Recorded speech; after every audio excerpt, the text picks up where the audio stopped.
სტეფანწმინდის მოსახლეობის ნაწილი ხეობაში ჰიდროელექტროსადგურების მშენებლობის გაგრძელებას ითხოვს. Ამ მოთხოვნით 50-მდე ადამიანმა აქცია გამართა. Ისინი დასაქმების პრობლემაზე საუბრობენ და ამბობენ, რომ თუ ჰესების მშენებლობა შეწყდება, ისინი შემოსავლის გარეშე დარჩებიან. აქციას მუნიციპალიტეტის საკრებულოს თავმჯდომარე ზაზა ალიბეგაშვილიც ესწრებოდა.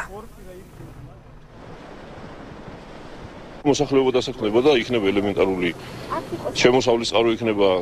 აღარ წავა ხალხი აქედან. დამოუკიდებელი ელექტროენერგია იქნება ყაზბეგის რაიონს.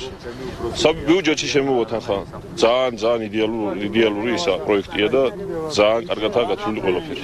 არანაირი საფრთხე არ არსებობს. მინიმალურამდეა დაყვანილი. ყაზბეგის რაიონის სახელით იმას ლაპარაკობენ, რომ არ უნდა აშენდეს ზოგადად. ჩვენ პირადად შემოვერეთ მთელი სოფლები და ყველას აზრი ვიცით და მაგ აზრი რო უთხრათ ჩაუტანოთ იქ მაგის გრუსის მიდივართ ახლა თბილისში გარემოს დაცვის სამინისტროში. მოსახლეობის აზრი 90% მოსახლეობის ეთანხმება ამ გესების მშენებლობას.